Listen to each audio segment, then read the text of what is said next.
Alors, les points d'entrée dans le sujet de cette table ronde étaient effectivement très différents, économiques, plutôt de sciences politiques et juridiques. Est-ce que peut-être on peut commencer par des questions que vous pourriez vous poser entre vous, s'il y en a. Des commentaires, oui. Si vous avez des... Il était assez provocateur, František. Alors, František, c'est à ce texte de Hayek que j'ai fait référence dans l'ouverture du colloque hier matin, parce que c'est à lui que se réfère Perry Anderson lorsqu'il dit « L'Union européenne n'a enfanté ni de l'Europe des nations voulue par De Gaulle, ni de l'Europe politique voulue par des détours par Jean Monnet, mais du projet hayekien. » Donc c'était très très utile de le rappeler de façon aussi détaillée. Pas ça, hein, je veux dire, faut quand même pas exagérer. Hayek, je ne vois pas pourquoi on cite Hayek. Je veux dire, Hayek, n'oublions pas que c'est le dernier représentant de l'école autrichienne, pour qui la monnaie est une marchandise en vérité. N'oublions pas qu'Hayek était contre les banques centrales. Il pense qu'il ne doit pas y avoir de banque centrale, il va y avoir que des monnaies privées. Les États-Unis ont expérimenté ça pendant 3/4 de siècle, ça a été un chaos total.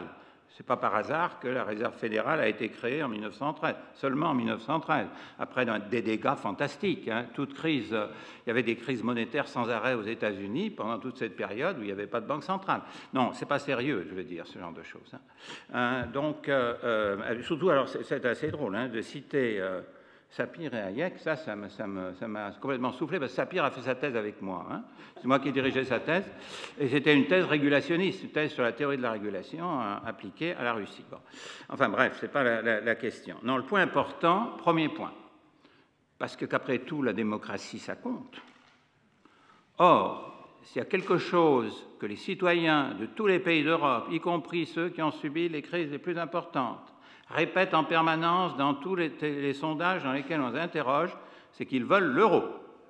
Dans tous les pays, une majorité de citoyens veut l'euro. Bon, il faut quand même prendre ça en compte. Je veux dire, il faut comprendre ce que ça veut dire. Ils sont contre les institutions politiques, c'est pour ça que vous avez un souverainisme et un nationalisme qui se développent, mais à aucun moment, vous avez une majorité de citoyens dans aucun pays disant qu'ils veulent sortir de l'euro. Bon, ça, à mon avis, ça veut dire quelque chose. Hein. Ça veut dire que la monnaie est un bien public, une institution d'une importance fondamentale qui fait qu'on est liés les uns aux autres, c'est le lien le plus général, en quelque sorte, que nous avons entre nous, celui par lequel il y a un système de paiement qui fait qu'on a, en effet, un ensemble économique qui a une cohérence. C'est que la monnaie hein, qui fait qu'il y ait cohérence. Ce n'est pas du tout l'idée de marché. Les marchés sont extrêmement instables, on l'a vu, hein, avec la crise financière. Seule la monnaie permet véritablement de constituer un espace économique qui tient la route. Donc, en créant l'euro, on a créé un espace économique beaucoup plus vaste, en effet, que celui qui existait jusque-là. Disons... on a quand même on en a tiré pas mal d'avantages. N'oublions pas qu'il ne faut pas mélanger deux choses. Hein. Le fait qu'on soit dans une crise profonde, cette crise est globale, mondiale. La plupart de ce qui a été dit, que vous avez caractérisé pour l'Europe, est mondial. La baisse de l'investissement, la baisse de la croissance de la productivité, le fait que l'investissement dans le PIB a baissé partout, qu'il soit public ou privé, depuis 40 ans, est un processus mondial qui renvoie à une chose, le néolibéralisme, et le néolibéralisme est anglo-saxon. Alors, l'erreur, en effet, des Européens de l'Europe continentale, c'est d'avoir adopté le libéralisme anglo-saxon et la domination de la finance qui lui est liée. Et c'est de ça dont il faut se débarrasser. Il ne faut pas confondre, hein. Pas confondre entre les institutions que nous avons créées en Europe et puis le fait que nous avons accepté totalement la domination anglo-saxonne, la domination qui a commencé avec Reagan et Thatcher et qui a été, si vous voulez, fondée idéologiquement dans les universités américaines. Ça n'a absolument rien d'européen. Alors ça, je suis d'accord. Mais c'est ça dont il faut se débarrasser. Et la crise a commencé comme une crise financière venant des États-Unis quand même. Il ne faudrait quand même pas oublier ça. Hein? Pas venue d'Europe, la crise, elle est venue des États-Unis. Premier élément qui me semble quand même très important. Rappelons quand même des choses de la vérité objective, enfin. et pas dans l'idéologie, qui est dans les faits. Donc ça, c'est un premier ensemble que je voulais dire. Il faut se débarrasser du néolibéralisme, et il est en crise, forcément, c'est le début de la crise. La crise commence. Quand vous avez des modifications historiques de changement de régime de croissance, vous avez des périodes de rupture qui peuvent être longues, et dans lesquelles il y a des dégâts.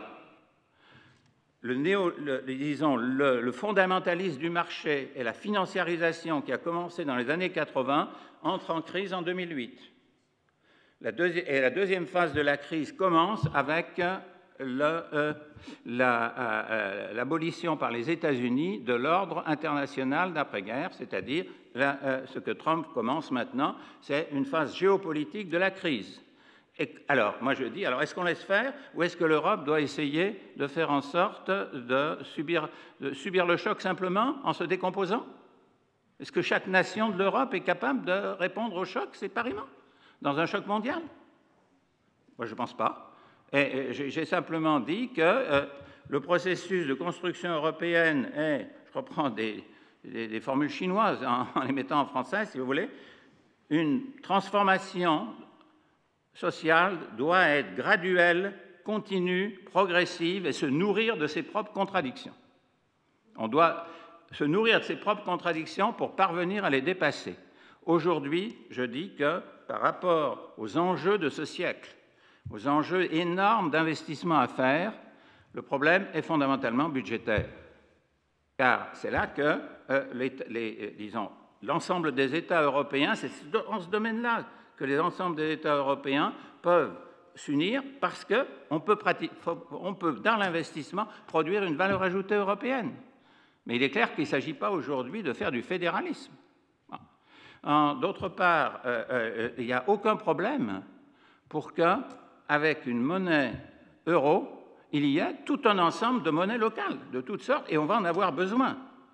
Parce que ça veut dire quoi? Ça veut dire que l'ensemble des problèmes que nous avons devant nous, en termes notamment de remaîtrise de l'environnement, et ce n'est pas seulement le climat, c'est tous les écosystèmes, eh bien, cela suppose qu'il y ait des initiatives politiques locales qui sont de nouvelles formes d'émergence du politique, avec des collectivités qui décident ensemble sur des territoires qu'il faut en finir avec l'artificialisation des sols et recommencer à les refertiliser, qu'il faut dépolluer des rivières, etc. C'est des actes politiques, c'est des actes collectifs. Et ça, on a besoin en effet de formes monétaires locales, peuvent être tout à fait intéressantes pour, disons, actionner, transformer une décision collective en action. Ça doit forcément passer par la monnaie, puisqu'il faut que des entreprises puissent faire les opérations et que ces entreprises aient une rentabilité pour le faire. Or, ça suppose une comptabilité de la valeur, donc de la monnaie. Donc moi, je suis tout à fait pour une multiplication de monnaie locale, dans le cadre du système monétaire, dans le cadre de l'euro. Donc voilà, qu'est-ce que je pense que je ne vais pas aller plus loin que ça, et je pense en effet, alors là c'est tout ce que nous avons fait sur la double démocratie, l'Europe a beaucoup trop, elle régule sans agir, c'est ça que je dis, elle régule sans agir, donc aujourd'hui on a besoin d'agir et de moins réguler. Moins réguler, vous avez l'air de dire que c'est ce qui est en train de se faire, mais ce n'est pas grave, L'important aujourd'hui, c'est l'action politique pour investir. Et vous ne pouvez absolument pas penser à réduire le chômage si vous n'investissez pas. Et investir aujourd'hui, les pays, chacun séparément, ont montré qu'ils ne pouvaient pas le faire. Donc, il faut tenter de le faire au niveau qui est la dimension des stratégies industrielles de notre temps, celle de la croissance soutenable, qui est une dimension plus large. Sinon, les États continents vont vraiment nous manger totalement. Moi, je rentre justement de Shanghai, mais la rapidité de l'innovation en Chine est incroyable, incroyable. Ils rattrapent les États-Unis et vont les dépasser dans la prochaine décennie. L'Europe, en ce qui concerne les technologies qui sont liées à l'intelligence artificielle et à l'ensemble, si vous voulez, du numérique, elle est complètement déjà totalement en dessous. C'est ça qu'il faut créer. Donc, il faut créer des entreprises pan-européennes capables de faire ça. Bon, c'est ça, enfin, bon sang, le problème. Et ce n'est pas se battre sur l'idéologie ou se battre sur le droit.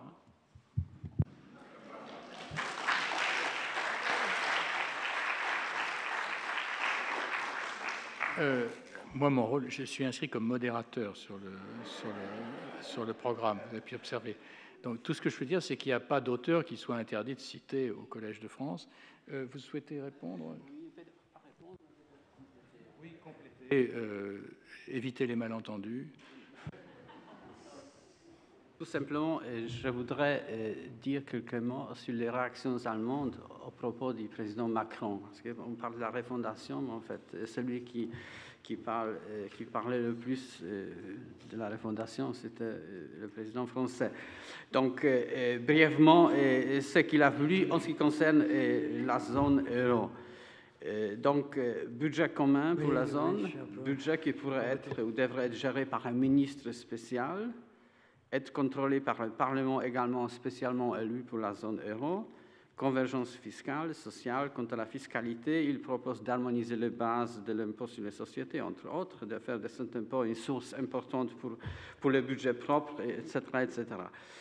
Et la première réaction allemande, c'était déjà en octobre 2017. C'était le ministre des Finances allemand a présenté à Bruxelles son fameux non-paper, en fait, non-papier, dans lequel il a dit, entre autres, qu'un budget spécial pour la zone euro ne serait pas impossible, mais il ne saurait avoir autre fonction que celle de moyens devant servir à accompagner financièrement les transformations structurelles des systèmes économiques nationaux. Et deuxièmement, le montant global d'un tel budget ne saurait dépasser 1% du PIB européen, ce qui donnerait environ 100 milliards. Donc, c'était la première réaction allemande négative. Il y a eu une déclaration de 8 pays début mars, Danemark, Suède, Pays-Bas, Irlande, Finlande, Estonie, Lettonie, Lituanie. Dans cette déclaration, en fait, déclaration diplomatique, mais comportait une réfutation pure et simple en fait, des propositions françaises. Interrogé début juin, parce que quand même, Mme Merkel ne disait rien pendant plusieurs mois. Interrogé début juin, elle a donné, en fait, c'était une interview, interrogé début juin sur la réponse qu'elle pourrait faire au sujet des propositions françaises. Elle a dit tout simplement les choses suivantes. Les domaines prioritaires pour l'action de l'Union aujourd'hui, c'est la politique étrangère et de sécurité commune et la politique dans le domaine de l'asile et des réfugiés. Quant au premier domaine, en fait, le domaine politique étrangère et sécurité, elle a proposé de réfléchir sur la création d'un Conseil européen de sécurité. Ce Conseil européen de sécurité n'aurait rien à voir avec les structures de l'Union européenne. Quant au second domaine, elle a proposé de créer un office européen pour l'asile et les réfugiés. Pour l'union monétaire, donc, c'est toujours le même discours, il faut stabiliser la monnaie durablement. Dans ce contexte, elle a proposé de transformer le mécanisme de stabilité européen en un fonds monétaire européen. Un tel fonds devrait être une institution interétatique, donc fonctionner en dehors du système institutionnel communautaire. La fonction principale d'un tel fonds devrait consister à donner des crédits pour réaliser les réformes structurelles nécessaires dans les pays membres.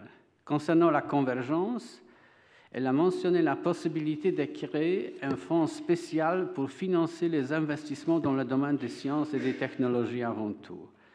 Un tel fonds pourrait faire partie du budget général de l'Union européenne ou bien exister séparément.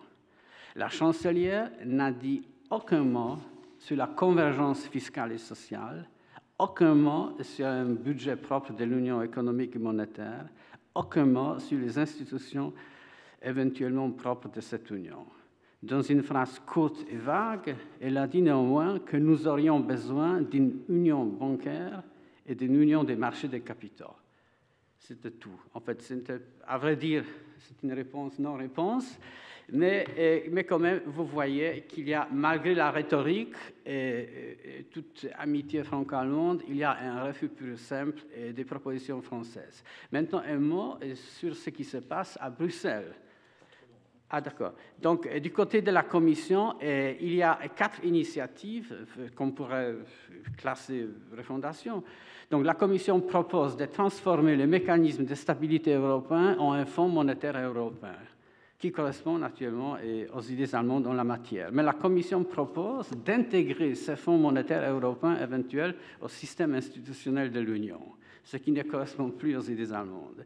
Deuxièmement, la Commission propose d'intégrer le pacte fiscal conclu en 2012 au système institutionnel de l'Union européenne. Ce pacte oblige les États signataires à respecter la discipline budgétaire exigée ou imposée par l'Allemagne. Troisièmement, la Commission propose d'établir un fonds spécial pour la zone euro qui devrait servir uniquement à faciliter la réalisation des réformes structurelles exigées ou imposées au point de vue de la discipline fiscale. Enfin, quatrièmement, la Commission propose d'instaurer un ministre d'économie et des finances européen qui serait automatiquement et simultanément un vice-président de la Commission européenne et le président du groupe euro. Donc, ces 4 initiatives de la Commission, donc ce qu'on voit, c'est d'abord la volonté d'augmenter le pouvoir propre de la Commission européenne au sein du système institutionnel. Donc, du point de vue politique, conditionner la solution des problèmes urgents par une réforme constitutionnelle qui nécessite une révision des traités. Donc, nécessairement, cela nécessite du temps et des négociations interminables. Donc, à mon avis, c'est utiliser ces problèmes pour atteindre les objectifs politiques et institutionnels n'ayant rien à voir avec ces problèmes. Donc, comme vous voyez ces réactions allemandes et réactions bruxelloises, donc vous pouvez oublier la refondation tout simplement. On ne va pas l'oublier tout à fait. Du point de vue, il y a dans le point de vue développé par Michel Aglietta, il y a des échos très profonds vis-à-vis de ce que on peut se dire d'un point de vue juridique, et en particulier sur ce qui définit une société. Bon, il y a la mode de parler du vivre ensemble, mais ça correspond justement à la dispersion hayekienne d'individus juxtaposés. Et la première définition de la société qui se trouve dans le digeste, c'est le fait qu'on a un projet commun.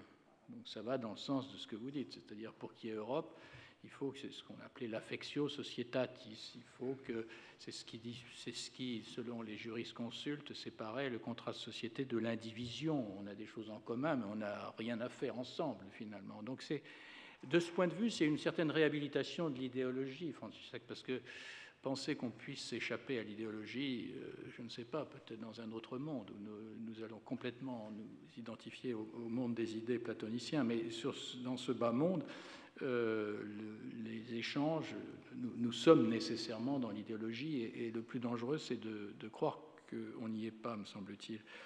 Donc, de ce point de vue, dire que c'est par des projets que quelque chose pourrait se passer, moi je suis vraiment tenté d'adhérer, j'ai trouvé les propositions très intéressantes, mais il y a un élément qui fait problème, qu'on a évoqué dans la séance précédente, je disais voice ou exit.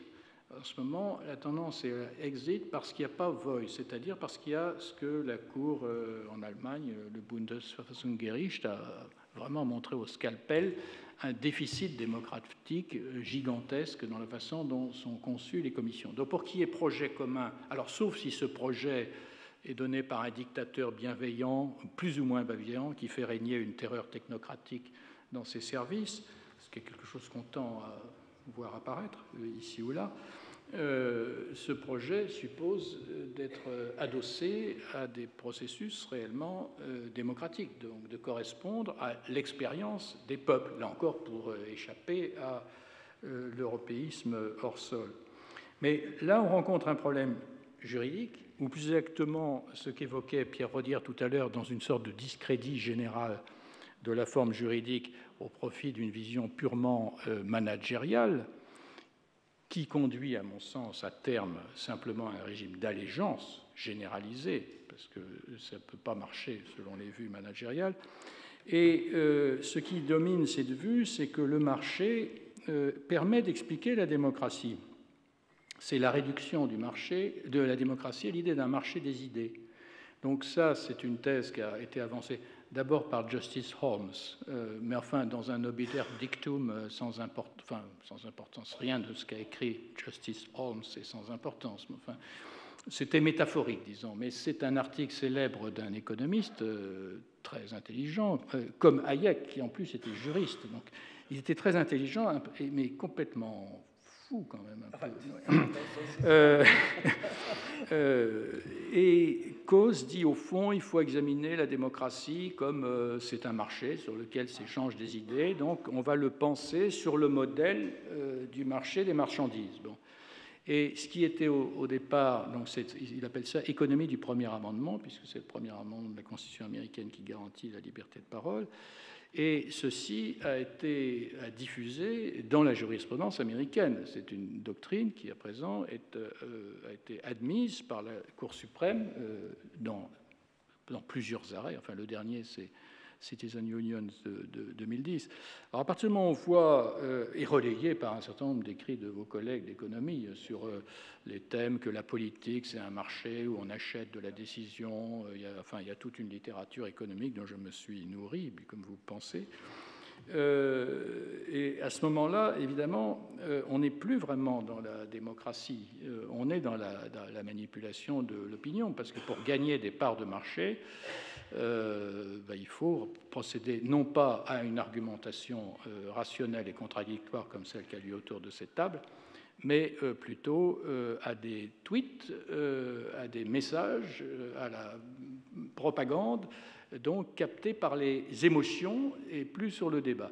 Donc c'est pour ça que je ne dissocierai pas autant la question de projet positif de la question juridique. Mais la question juridique première, me semble-t-il, dans le cas de l'Union européenne, c'est de faire vivre une démocratie européenne. Alors là, ce sont des débats en Allemagne, vous avez beaucoup eu avec Habermas,